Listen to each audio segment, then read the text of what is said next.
Gardien de la révolution. Abbas.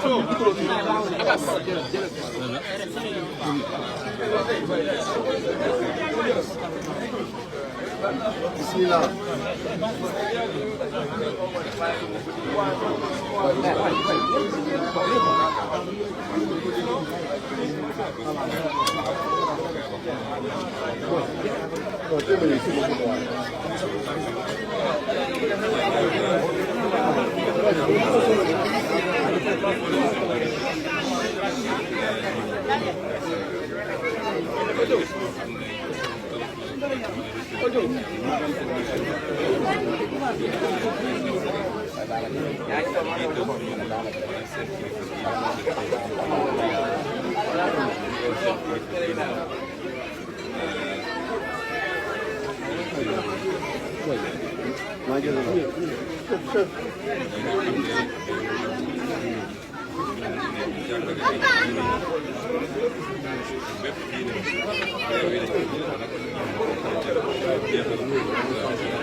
Ouais.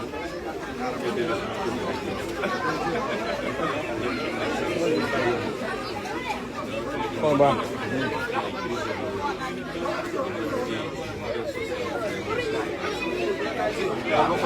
Combat.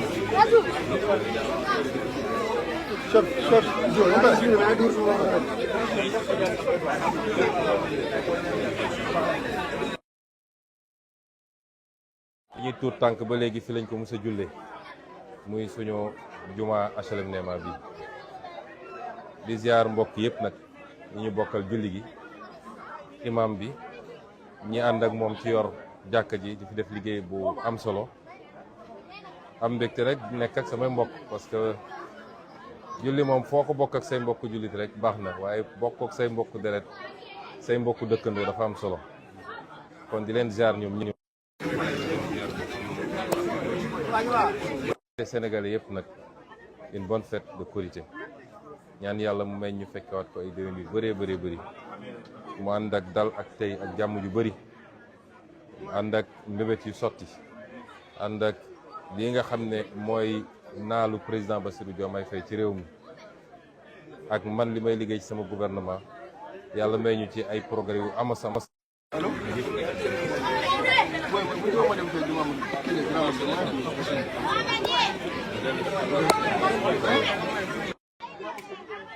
dafa am yoo xam ne borom bi subhanahu wa taala daf ko teel a ŋàññ wala mu sib ko wala mu araamal ko sax ndax day yàq ci société lu bëri yëpp nag day jëm ci yéene boo seetee li mu wax yëpp day jëm ci yéene li jóge ci xol dem ci xol moo tax wax na ci lu jëm ci kañaan wax na lu jëm ci soxor wax na lu jëm ci njort bu ñaaw loolu defe naa tey ku xool Sénégal ni muy doxee di nga xam ne bëri na lu yàqu looloo ko yàq ku xëy xool ku la neex jotewu leen dara nga fenk lu la neex ci moom teg ci deram bis bu ne yaa ngi xool foo koy jaare ba gis lu ñaaw wala lu bon ci moom teg ko moo tax xutba boo xam ne xutba d'actualité la bu méngoog suñu jamono kon ñu ko ci gërëm ñu ko ñaan yàlla mu yokk xam-xamam yokk wér-gu-yaram ba liggéey bi mu taxawee mun koo continuer ànd ceeg mboolem seen ñi yor jàkka ji bu loolu weesoo nag ma bëggoon a délivrer message bu ndaw askanu Sénégal ndax dafa am liggéey bu ñu sumb ma yàgg a wax nag ni liggéey bi du suñ liggéey liggéey bi bu sottee Sénégal yëpp la sottee liggéey bi bu doxee Sénégal yëpp la doxal bu progrès amee ñëpp a koy bokk progrès mënul am ma bokk ak waa HLM Néma kese wala waa sama kër kese waaye Sénégal yëpp a koy gis moo tax démocratie nag kujje mënu cee ñàkk démocratie ak kujje ñoo ànd société mënoo muusa ki waane ba ñëpp dëppoo xalaat dina am ñu gisul ñu bokkul gis-gis ak ñi ca des ñu ne nag ci société moyen bi gën a yomb loolu ñu àtte ko te du gànnaay du génn comme dans beaucoup de sociétés mooy nañu fexe ba créer des espaces de liberté politique liberté d'association ak yeneen ba nit ki kenn ku ne li nga xam ne àndoo ci nga mun koo génne mais sans mu doon loo xam ne day andi fitna ci réew mi loolu mooy démocratie kon kujje mënul ñàkk te nangul nañ ko ñëpp ndax ñun kujjee ñu andi fii ñu nekk nii waaye kujje gi na doon ci lii ma gis ni d'accord ma ci ndax baaxul ci réew mi wala am naa geneen xalaatin waaye mu bañ a doon loo xam ne noonoo personnel la parce que loolu amul njëriñ te koy def it du la yóbbu fenn soo seetee da lay gën a wàcc rek mooy li imam bi wax léegi waaye ki nga xam ne li ngay def sell na ci yow li ne sa xol sell na yàlla koy mottali boppam te yàlla xam na lu ne ci xol yi kon ñu rafetal kujje gi benn bu loolu weesoo la ñuy liggéey ñun dañoo xeex fukki at am lu ñu waxanteeg Sénégalais yi wax ji weesuwul patriotisme mooy bëgg sa réew bëgg sa réew nag dafa yaatu waaye li ci gën a gàtt mooy saa su ne nañu xool lan mooy njëriñu réew mi balaa ñuy seet suñu njëriñ individuel buñ demee ba xam ne lii ma bëgg bu ma ko amee man it du njëriñ ci réew mi ndax nga war a choisir li gën ci réew mi patriotisme day dugal it kenn ku ne li nga xam ne moomoo ko wala mbooloo mee ko bokk nga maandu ci ba doo ci jël loo moomut kenn ku ne boo demee ba war a xaatim dara donte yaa ngi ko war a xaatim sa digganteeg waa bitim réew donte andi nañu alal gu dul jeex mais mu leer ne lii may xaatim ñee jóge fële lañ ci am waa Sénégal duñ ko ci am nga ragal ci sa borom seet ci askan wi rawatina ndaw ñi nga xam ne ñoom ñoo tax ñuy liggéey tey xale yu ndaw yi nga ne lii duma ko xaatim loolu dam ko tënk rek mais gën naa yaatu loolu suñu xeex weesuwul souveraineté mooy ñu fexe ba réew mi ñu téye ko ndax réew moo xam ne koom gi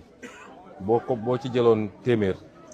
juróom-ñett fukk yi wala juróom-ñaar fukk yi nekkul sa loxo réew moom da nga faa dëkk rek waaye moomoo ko te loolu lañ fi fekk ci suñuy ressources naturelles ci suñuy marché public ak yeneen ak yeneen ñu ne donc loolu bokk na ci di gën a xóot ci li taxoon ñu jóg ñu ngi ci nag defe naa kenn ku ne gis na jéego ñu ciy teg souveraineté dafa am solo mooy tax nga mën a jël say décision te kenn du la imposer démb gis naa ci benn article ñu ne benn réewu Europe dafa ne ñun loi bi ñu wootee temps yi la jëmale ko ci li may bañ a tudd métti na leen métti goo xam ne nee nañ seeni financement sax ba matul dañ koy dagg ma ne bu ma delloo Dakar dinaa proposé ñu bind ko ne ko yow ak sa financement yëpp dem leen ngeen bàyyi ñëw suñu réew ñun ñu compter li ñuy def mais loolu dafa am lu mu ànd ak la souveraineté a un prix man foofu laay waxee ak Sénégalais yi souveraineté dafa am njëg olof dafa ne ki ëmb sa sànqal moo ëmb sa sutura bu dee yow dañ lay abal ay gët fañ lay joxoñ ngay xool moo tax combat souveraineté boobu ñun Sénégalais yi ñoo ko war a porter te liggéey moo koy andi wàññi coow li wàññi xiroo ngaayo gi te jublu ci liggéey réew lu koy changer structurellement en profondeur du mbirum ñetti weer du mbirum ñetti at waaye li am solo mooy est-ce que ñi ngi teg mbir mi ci yoon fan lañu jëm dans 5 ans fan lañu jëm dans 10 ans loolu moo ci am solo kuy tabax kër boo xoolee fondation bi ñu ne la 10 étages ñu war a tabax boo ñëwee gis fondation xool fer yi ñu ci def xool béton bi ñu ci def di nga am yaakaar ni kii mun na dem 10 étages kon nañu ànd ak tey ak dal te ñu jëm ci liggéey parce que chance bi bu ñu rëccee lii nga xam ne refondation Sénégal la refondation structurelle moo tax man waxuma alternance dama ne alternative loolu dafa laaj ànd ak tey ak dal ànd ak résilience ak endurance ñu jublu ci liggéey bi li ñu dëgmal nag changement structurel boo gis dafa ànd ak léeg-léeg ay soubresaut ni nga ko xalaate woon yëpp mën na bañee dem ne noonu te li ci ëpp ci nit la du ci gis-gis bi du ci programme bi mais ci nit lay doon waaye loolu daf ñu war a gën a renforcer boo xoolee àdduna bi yëpp réew yëpp day am li ñuy wax révolution am contre révolution am seconde révolution yooyu yëpp day am parce que doo ñëw rek lépp ñoŋe maintenant à la pratique ngay gis di noddanti muy ci nit ñi muy ci doxalin bi muy ci jëfin bi waaye li am solo mooy est-ce que fondamentalement li taxoon ñu jóg changé na ci suñu gis-gis suñu gëm-gëm ak suñu jéego yi ñuy dox loolu moo ci am solo kuy natt foofu nga koy nattee donc souveraineté lu am solo la àdduna boo xoolee ni mu doxee ak crise mondiale yi am gis ngeen tey li xew diggante Iran ak ñi ko songu li xewoon diggante Russie pétrole bi léegi egg nañ presque $110 baril loolu yëpp lay changé engrais sax pour nga am ko léegi dina jafe ci mbay mi te jamono jooju moo tax keroog ma annoncé ni dañuy delloosiwaat ICS ba moom ko ndax ñoo ngi dem importer engrais Russie di ko importer ci réew naar yi engrais azoté beeg ñoom seen te jamono jooju amoon lañ ko mën a defee fii ñu koy génne di ko yóbbu ci yeneen réew combat souveraineté boobu man ci laa woo Sénégal yi ñu def bloc derrière le gouvernement si on gagne ce pari là Sénégal dem na définitivement donc suñu gagné pari boobu le troisième élément bi di ñëw mooy prospérité mooy fexe ba alal gi parce que alal balaa nga koy séddale da nga koy dajale il faut d'abord nga dajale alal doo ko mun séddale waaye fu dara newul mënoo séddale kon suñu créer prospérité bi doog a xalaat nag séddale mu doon séddale gu mandu mooy du féete boor duñ ko jox ñenn rek ci Sénégalais yi parce que ñoom ñoo am possibilité jege kilifa yi wala ñoom ñoo am entre gens wala ñoom ñoo mën a def seeni manipulation nañu fexe ba Sénégalais bu nekk ba ci génération yi ñëwagul sax mooy loolu ñu naan fonds intergénérationnel nga am loo comp denc foofu ba génération yi di ñëw dinañu am benn couverture du mujj bi nag mooy justice réew bu amul justice mënul dem justice nag lu yaatu la justice ci activité économique yi justice ci société bi justice ci état bi mais réew mu amul justice mënul dox mooy kenn ku ne bu dee wàcc nga yoon ba mu fës ni wàcc nga yoon li bon mooy ñuy fenkal nit ay dossiers yu amul waaye nit ku wàcc yoon ba mu leen ni wàcc nga yoon li yoon wax ñu teg ko sa kaw réew mu la ëppale loolu moo la gën a jag waaye réew moo xam ne nit mun na def lu ko neex parce que jàpp na ni après mën naa dem naxanteeg Masamba wala ma Demba wala ma dem làqu ci gannaaw diw dara du ma dal néew du doole bi moom lu mu def ñu teg ko di Sénégalais yi naan ku sàcc ganaar ñu tëj la 5 ans ku sàcc ay milliards ñu jox la liberté provisoire nga dem toog sa kër loolu tànk mi ngi am réew mi mënul dox te ñun dañ ci am responsabilité dara warul tax ñuy protéger ay nit yoo xam ne def nañ lu ne fang rawatina nag ci alalu réew mi stratégie politique warul tax bëgg ay voix warul tax man yàgg naa ko wax sama rakk ma bokkal ndey ak baay bu jëlee alalu réew mi na dem diglante ko ak réew mi bu dóoree ku mu warul dóor wala mu rey ku mu warul rey na dem diglante ko ak yoon du ma ci intervenir li ma ci mën mooy dinaa ko seeti dinaa ko nemmeeku dinaa jàppale njabootam dinaa ko wutal avocat waaye du ma ci intervenir na yoon def li mu war a def réew bu dajale loolu réew moom ala kulli xaal kenn mënu koo tee dem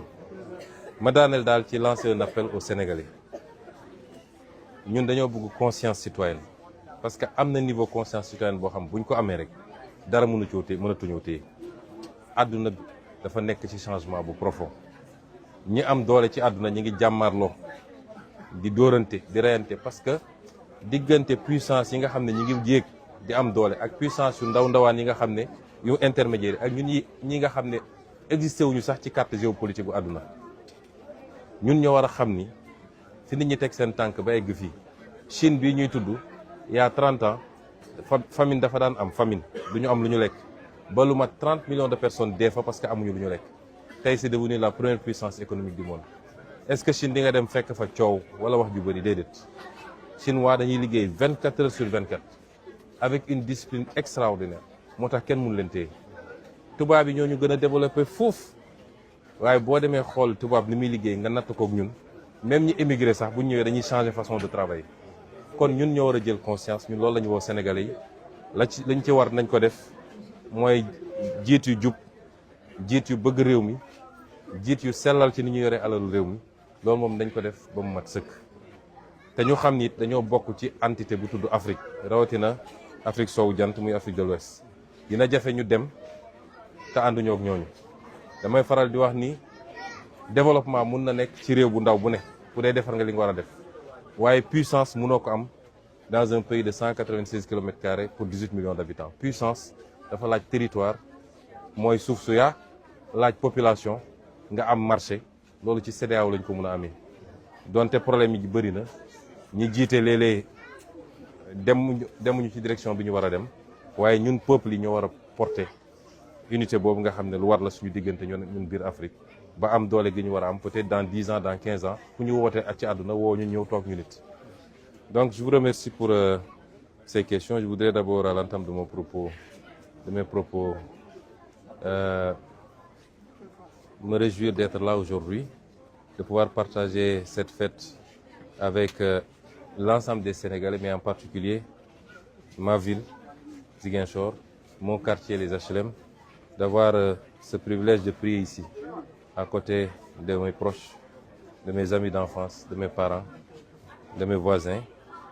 de souhaiter à tout le monde une très bonne fête de Korité, à tous les Sénégalais au monde entier, une très bonne fête et d'adresser nos prières et nos vœux, que nous puissions le revivre encore des années et des années, dans les mêmes conditions de quiétude, de paix et de tranquillité, de prospérité également pour le pays. Je voudrais également adresser mes salutations à l'ensemble des guides religieux de ce pays. Aujourd'hui, nous célébrons une fête religieuse qui est la consécration d'un mois de pénitence pour nous musulmans. Pour nos amis chrétiens, il reste encore quelques jours. J'en profite en tout cas par anticipation pour leur souhaiter également une très bonne fête, une très bonne fin de carême, une très bonne fête de Pâques. Adresser mes vœux à l'ensemble des musulmans, mais l'ensemble des guides religieux, de tous les guides religieux réunis, les guides confrériques, les guides de structures d'associations religieuses, les imams, les prédicateurs, les enseignants. Je leur souhaite à tous, les prêtres, tous une très bonne fête. Féliciter également l'imam pour la qualité de son sermon. Il nous a entretenu de mots sociétaux extrêmement prégnants dans notre société actuelle, tels que la jalousie, l'envie, la médisance, sur des bases qui ne sont pas souvent fondées. Et aujourd'hui, si on voit ce qui se passe dans notre société, facilité par des outils et des instruments comme les réseaux sociaux, évidemment, ça remet au goût du jour le sermon, l'excellent sermon de l'imam, et nous nous approprions ces considérations. Dire aussi que le Sénégal est un pays de liberté. La liberté ne veut pas dire le libertinage. Ça ne veut pas dire que chacun peut faire ce qu'il veut. Un pays de liberté, liberté encadrée par des textes, des lois. La Constitution elle-même d'abord, des textes de loi et des textes réglementaires. Parmi ces libertés, il y a la liberté d'association, il y a la liberté politique, les libertés politiques. Et nous reconnaissons cette liberté à tout le monde. Nous-mêmes avons joui de cette liberté, continuons à en jouir, c'est pourquoi nous sommes là en train de parler. Nous avons pu en jouir en étant dans l'opposition. Nous la reconnaissons à tout le monde. Et nous sommes là en tant que tenants du pouvoir actuel pour garantir ces libertés, mais sans excès, sans exagération et sans conséquences dommageables sur la paix et la sécurité sociale. Et c'est pourquoi je voudrais lancer un appel à tout le monde, à la sérénité, au sens de la responsabilité. Nous sommes tous Sénégalais. Chacun a le droit de s'opposer par les idées, de marquer son désaccord par rapport à des politiques publiques, sans pour autant que ça prenne certaines formes, parce que ce ne serait pas tolérable. Et nous sommes là pour assumer nos responsabilités aussi de garantir, aussi bien pour ceux qui sont avec nous que ceux qui sont contre nous. Nous ne faisons pas de distinction. Nous avons la responsabilité de préserver un certain nombre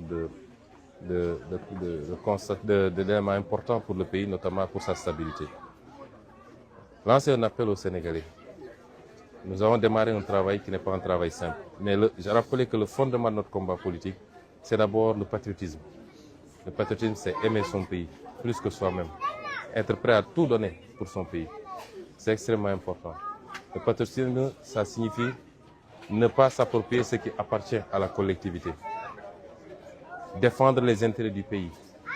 Vaille que vaille, quel que soit l'interlocuteur que vous avez en face de vous, et quel que soit le pays d'où il vient, sa puissance financière, économique, c'est de dépendre d'abord des intérêts du Sénégal. Ne n'apposer sa signature que quand on est sûr que les intérêts du Sénégal sont saufs. La souveraineté ensuite, c'est extrêmement important. Un pays qui n'a pas les moyens de sa souveraineté ne peut pas être un pays indépendant. Il faut qu'on soit très clair avec les Sénégalais. Souvent, on réclame beaucoup de choses. Les Sénégalais, entre guillemets, certains d'entre nous, vont au-delà du patriotisme et de la souveraineté. Ça prend une forme même de,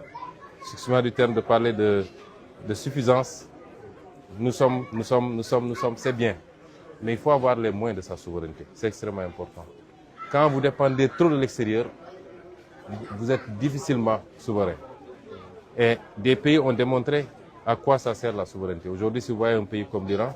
qui malgré presque 40 ans d'embargo, de toutes sortes de persécutions, résiste encore, c'est que l'Iran a créé les conditions de sa souveraineté technologique, sa souveraineté économique, sa souveraineté militaire, ainsi de suite, ce qui lui permet aujourd'hui de résister. Il nous faut travailler à construire cette souveraineté. Elle ne se décrète pas. Et ça passe par tout ce qu'on est en train de faire, reprendre les secteurs stratégiques qui ont été malheureusement arrachés au pays dans des conditions extrêmement nébuleuses, remettre la transparence et la bonne gouvernance au cœur de l'action publique, travailler à créer les conditions de la richesse endogène. C'est vrai, on va travailler avec le monde entier, mais qu'on se donne les moyens pour qu'aujourd'hui, si on fait 10% de croissance, que les 8% au moins restent au Sénégal. C'est ça le challenge. Or, jusqu'à présent, on avait une croissance extravertie. On annonçait 5%, 7%, mais ce qui est sûr, c'est que les 80% de cette croissance sortaient du pays. C'est pourquoi ça n'a jamais créé de richesse, ça n'a jamais résorbé la crise de l'emploi. Mais tout ça, c'est un construit. Ça ne se décrète pas d'un jour ni un mois. Un État, ça se bâtit méthodiquement, brique après brique, mois après mois, année après année. Et c'est à cela que nous invitons les Sénégalais. Et ensuite, la création de la richesse, comme je l'ai dit tout à l'heure. Il faut créer d'abord la richesse avant de la distribuer. Un pays qui est surendetté, vous savez bien l'héritage qu'on nous a laissé ici. On avait prévenu les Sénégalais. Si vous prenez plus de 70% de toutes vos recettes pour payer des dettes, vous n'avez pas de richesse à partager. Nous faisons des gymnastiques énormes pour continuer à garder un certain nombre de facteurs stables, payer les salaires, diminuer le coût de la vie, ainsi de suite. Vous ne pouvez pas imaginer les efforts que nous faisons, mais nous devons tous nous ceindre les reins pour travailler à créer de la richesse, nous débarrasser de cette dette qui est un poids. Mais c'est tous ensemble qu'on va le faire. Ce n'est pas le président de la République, ce n'est pas le Premier ministre. C'est tous ensemble qu'on va travailler à le faire. Ça, c'est extrêmement important. Et enfin, la justice. Un pays sans justice est un pays forcément sous-développé. La justice est au début et à la fin de tout processus de développement. Même les investisseurs, l'un des premiers indicateurs, à part les infrastructures, le coût fiscal, la justice vient même avant le coût fiscal. C'est de dire, est-ce que mes investissements seront sécurisés juridiquement si j'investis des milliards dans ce pays? Donc la justice, elle est importante et ce chantier n'est pas encore entamé, a fortiori finalisé. Les mêmes tares que nous dénoncions sont encore là et il est important que la justice s'applique de la manière la plus transparente mais la plus égale également à tous les citoyens. Tous les citoyens. Si il est établi que la loi a été allègrement violée, il faut que la justice, avec des preuves concrètes, des procès équitables, pas des dossiers fabriqués contre X ou Y, à partir de ce moment, quel que soit le rang de la personne, il faut que la justice puisse s'appliquer. Et il y a aujourd'hui des dossiers qui sont en latence, qui attendent depuis longtemps et qui ne sont pas traités de manière conséquente. Et c'est pourquoi aujourd'hui le peuple n'y croit plus tellement à une bonne application de la justice. Et c'est un chantier qui nous interpelle tous. En ce qui me concerne, malheureusement, en fonction, dans les limites de mes pouvoirs, je fais ce que je peux, mais c'est un chantier qui interpelle tout le peuple sénégalais, qui interpelle le gouvernement, qui interpelle la justice elle-même, tous les acteurs de la justice, et nous devons y travailler. Et enfin, le message panafricain. Depuis 10 ans, je dis aux gens qu'il est possible d'être développé, même en étant un petit pays. Mais il n'est pas possible d'être puissant. Or, ce qui se joue à travers le monde aujourd'hui, c'est des puissances. Mon rêve, c'est de voir l'émergence d'une puissance africaine. Et je pense que l'Afrique de l'Ouest a tous les atouts. Il y a une certaine intégration culturelle entre les Africains de l'Ouest. Une forte mobilité des populations. Il y a des identités fortes, des identités similaires à travers tous les pays de l'Afrique de l'Ouest. Nous avons pu mettre en place une organisation qui est celle qui fonctionne le mieux parmi les organisations sous-régionales en Afrique, qui est la CEDEAO. Et un petit cadre qui nous concerne, nous, lui et moi. Tous les ingrédients sont là. Il faut que le leadership politique porte ce plaidoyer, mais en attendant, il faut que les peuples, parce qu'une intégration des leaders sans les peuples n'est pas une intégration. Et moi, je rêve, sur les 20 prochaines années, de la construction d'une puissance sous-régionale, africaine, panafricaine, qui nous permettent de compter sur le plan économique, sur le plan politique, mais également sur le plan militaire là où les décisions se prennent, qu'on puisse être siégé également pour que l'Afrique ne soit plus ce parent pauvre de la scène internationale. Donc je vous remercie pour cette invitation. D'abord, à quand la réhabilitation du pont Imbadiane et l'ouverture de l'aéroport des Ziguinchor? La deuxième question, c'est les 3 bien sûr, soldats qui sont décédés au Nord-Syrien. Aujourd'hui, quel commentaire faites-vous bien sûr de cette actualité? Pour l'aéroport de Ziguinchor, en venant, j'avais même voulu atterrir à l'aéroport. J'avais demandé au ministre des Transports et au ministre des Infrastructures de voir est-ce qu'il était possible d'atterrir à Ziguinchor. Ils m'ont dit qu'ils sont en train de faire la dernière couche d'enrobé et que l'engagement qui a été pris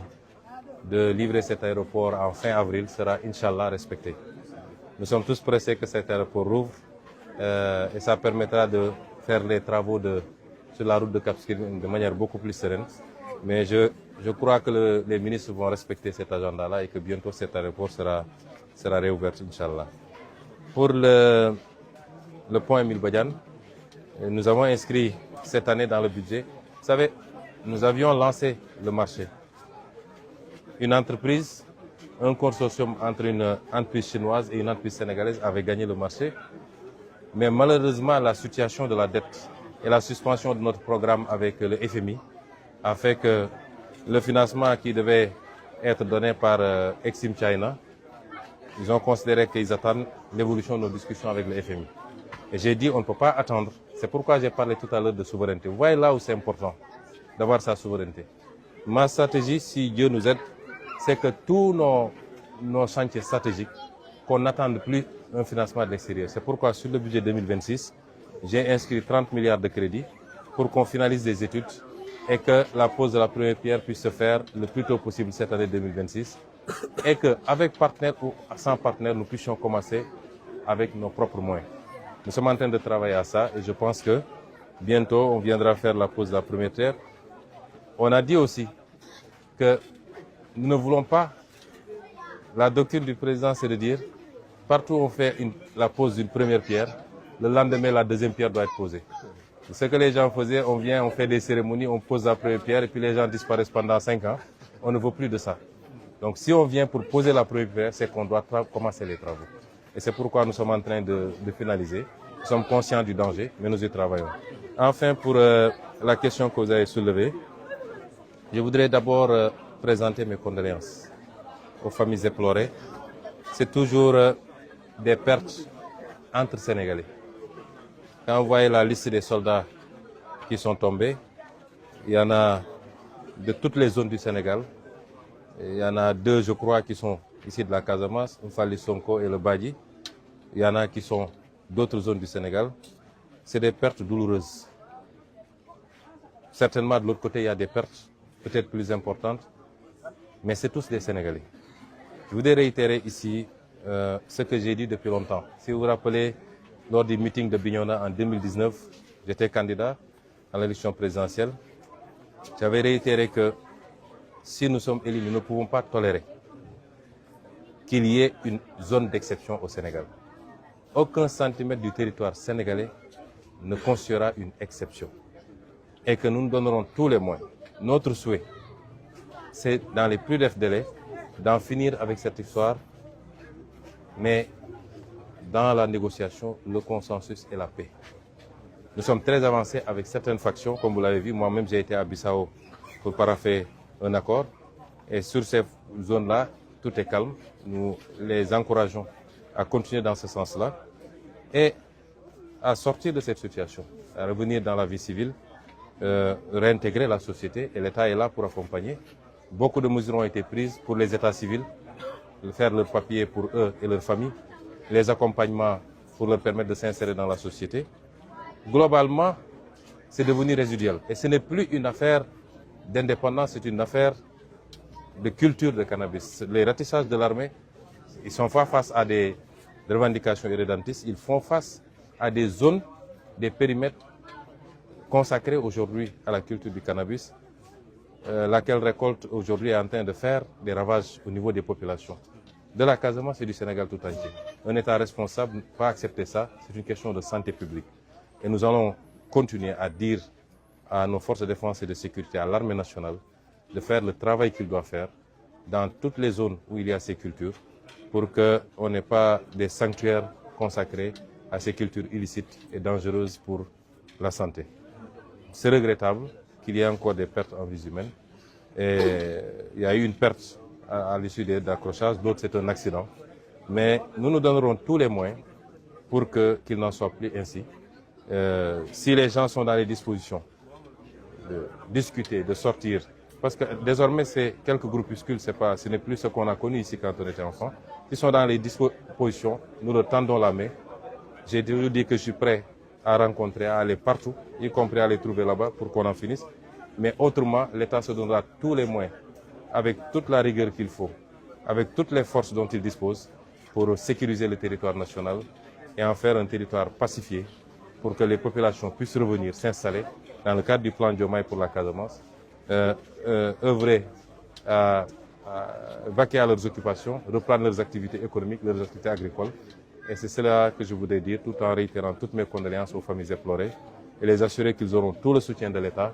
Et les enfants certainement seront inscrits comme pupilles de la nation pour que l'État puisse continuer à les aider. C'est bon. Non, c'est important. waaw ñu ngi leen di gërëm di leen sant ci laaj yi nga laaj bu ci njëkk mooy aéroport Ziguinchor bi moom defe naa li ci des bëreetul bi may ñëw nii dama wax ministre Déthié Fall ak ministre Yankhoba Diémé ndax kii moo yor transport aérien kii yor infrastructure ne leen su ma sañoon di damay atterrir Ziguinchor directement bi ñu xoolee waat ma ne ma dernière couche enrobée bi parce que xam nga avion fu muy wàcc bokkul ak tali bu oto di daw donc couche yu bëri la ñuy def mu ne ma ci dernière couche bi la ñu nekk te bu soobee yàlla ñoom date bi ñu joxoon mooy maximum le 30 avril bu soobee yàlla d'ici là aéroport bi dina pare ñuy yaakaar ni dina amee noonu parce que xam naa ni ministre yu farlu lañu te liggéey bi ñu ciy avancé ñaareel bi mooy pont Émile Badiane pont bi it ñun xam nañ li ci ne te jël nañu tous les engagements pour régler ko rapidement defoon nañu bi ñuy doog a ñëw 2024 monter dossier bi lancer appel d'offre bi ba ñi ko gagné woon benn société bu Chine la bu ànd ak benn société Sénégal financement bi ñu waxtaanoon ak Exim China nga xam ne mooy seen banque export ba mu waroon ñu jox financement bi ay milliards yu bëri la nag ay centaines de milliards la te pont bi ñu bëgg a def pont bu mucc ayib la ndax day yóbbaale yoonu tooboor bi nga xam ne daanaka chaque 5 ans li ñu defoon bi yàqu donc dañ koy defar benn defar boo xam ne dootul am problème mais dina yóbbaale lu bëri biir Ziguinchor ay travaux annexes yoo xam ne yenn yoon yi yenn artères yi léegi bi ñu defee loolu ba pare li ñuy wax la crise de la dette mooy bor bi nga xam ne nguur gi fi jóge bana ko fi bor bi feeñ Fonds monétaire international amatuñu programme ak moom te xam nga àdduna bi ni muy doxee mooy réew yëpp dañuy xaar ba xam ndax Fonds monétaire joxe na accord am ba pare ñuy doog a am xel mu dal ci liggéey ak yow léegi suñu mbokk chinois yi nañu ñu teggi nañ seen tànk pour le moment ba fii léegi mbir mi gën a leer man bi ma demee Chine waxtaan nañ ci ba yu bëri fi mu ne nii ñoom ñu ngi koy bàyyi ndànk-ndànk boo seetee autoroute bi waroon jógee Mbour dem Kaolack libéré nañ financement bi programme forage ruraux itam libéré nañ financement bi amaana bi nañ libéré financement bi ci lu yàggul mais ñun dañoo dem ba jàpp ni sànq dama wax souveraineté mooy moom sa bopp lii yëpp ci ñàkk souveraineté la ndax réew yooyu ñoom suñuy defar seen yu mel ni soxlaw ñu dem uti ko feneen moo tax loolu laay njëkk a woo sénégalais balaa nga naan naam ne fa le sénégalais est très fier et c'est bien mais fierté ba dafa am lu mu war a ànd ak mooy nga mënal sa bopp moo tax bi ñuy def budget bi donte suñu situation jafe na ci jamono ji mais dama ne chantier yu mag yi nañu fexe ba inscrire ay crédit pour démarrer ko suñu bopp keneen ku ñu si fekk si baax na lu mel ni réseau gazier bu Sénégal nga xam ne war naa soppi xar kanam bu Sénégal lu mel ni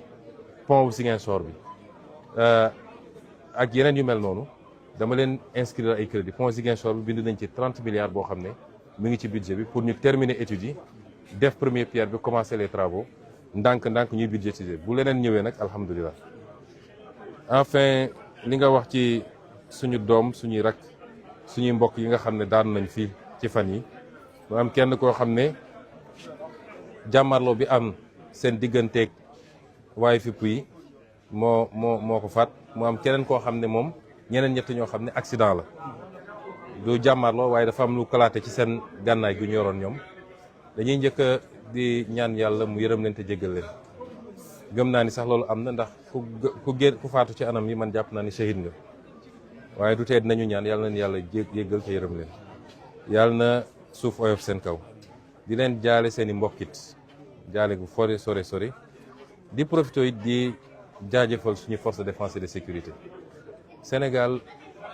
li gën a précieux lu ñu am mooy suñuy force de défense et de sécurité ndax boo xoolee li xew ci yeneen réew yu bëri da nga war a gën a naw suñu armée suñu gendarmerie suñu police tout n'est pas parfait mais dañuy continuer di liggéey pour améliorer ko waaye nous avons des FDS républicains yoo xam ne xam nañ fi ñu war a yem seen liggéey la ñuy def yem ci kenn mu leen dugal ci yenn yi li weesu amoon na ay ñol yu ndaw waaye yóbbaalewul ñu bëri kon loolu day wane ni on a des forces de défense très républicaines ñu koy sant yàlla wan ñun ñëpp ñu war a continuer di leen jàppale ci loolu teg ci nag ni damay fàttali li nga xam ne mooy suñu principe de base wax naa ko fii bi ma ñëwee 2019 ci campagne bi en tant que candidat Bignona Sénégal dama jàpp ni sax réew mu ndaw a ndaw la suñ ko mënoon yokk ko kon du mus a wàññiku 196 kilomètres carrés dafa tuuti man su ma sañoon espace CEDEAO bi yëpp benn réew lay doon kon mënuñu accepter benn pepp suuf sax ñu wàññi ko ci Sénégal te Sénégal benn la ay malentendu mënoon na am 20 ans ci gannaaw 30 ans 50 ans mais léegi dugalante bi am na ba tey mënoo xàmme kan mooy kan du ci diine du ci xeet du ci religion du ci ethnie du ci région boo xoolee suñuy équipe nationale xool suñuy gouvernement xool nit ñi ni ñuy dugalante di séyante seen biir joolaa mën a takk olof mën a takk séeréer mën a takk pël loolu c'est extraordinaire ku xam réewu Afrique ni muy doxee di nga xam ni c'est une chance unique kon ñun ci yooyu la ñuy liggéey ñi nga xam ne nag tey dese nañu gànnaay jàppatuma ni wax ji léegi waxu indépendance la am na ñu koy wax ba léegi mais ci principe lañ koy waxee rek mais jàppatuma ñun yaroo fii 20 ans ci gannaaw 25 ans 30 ans ci gannaaw xam nañ ni mbir mi soppiku na bu baax li gën a andi problème mooy sinébar bi nga xam ni ñu ngi koy bay ci zone yooyu loolu nag nguur mënu koo nangu parce que sinébar dafa day lor suñu xale yëpp dem ba tàmm sinébar di ko muucu li muy yàq dafa bëri moo tax buñ ko defoon Bawol wala ñu def ko Ndar wala ñu def ko Fuuta dinañu wax suñu FDS ñu dem dindi ko kon Casamance mënul doon exception loolu ndigal gu leer la ci président de la République joxe ñu koy appliquer di ko suivre chaque jour fépp foo xam ne ñu ngi fay def loolu dinañ ko dindi nañ engagé nag tous les moyens qu'il faut pour loolu dindee ko bu loolu weesoo nag ñu ngi continuer tàllal suñu loxo ñëpp jot na ñu génn ci lii amul jëmukaay amul mucc kon looy woote pendant 40 ans te ab village sax contrôlé woo ko xamal ni lii amul mucc ñun ñëpp benn lañ ña fa nekk suñuy mbokk lañ man je l'assume samay papa lañu samay frère lañu samay sœur lañu je l'assume publiquement ku mu neex nga dema lii nga wala lële waaye lii ñu nekkee nii amul mucc te tegul ci yoon kon nañu génn ñu toog waxtaan bokk réew mi tabax ko xool nu ñuy créer unité bu gën a yaatu ci Afrique mais pas nu ñuy daggaatee réew yi kenn ku nekk am sa benn 50 kilomètres carrés amul njëriñ àdduna doxewul noonu souveraineté nag dafa am solo ci li may dellu si affaire pont bi moo tax ci loolu lay tëjee di ci continuer woo Sénégal yi ba ci la défense de nos valeurs culturelles souveraineté da ci am solo ndax da ngay gis réew moo xam ne day jox financement Sénégal démb gis naa ko ci réew bu ñuy wax xam nga Luxembourg la xam nga benn réew ci Belgique ne waaw roi bi ñu voté ci affaire ngóor jigéen yi naqar na leen ba boympul dañuy téye seen financement may leen duñ leen xaar ngeen téye ko sax ñun ñoo leen bind leen téye leen seen xaalis waaye message bi ñu ci war a jàngat ñun Sénégalais yi mooy li ñuy woote it il faut qu'on se donne les moyens mën koo doxal ba mu mat sëkk kon ñu leen gërëm di leen sant salaamaaleykum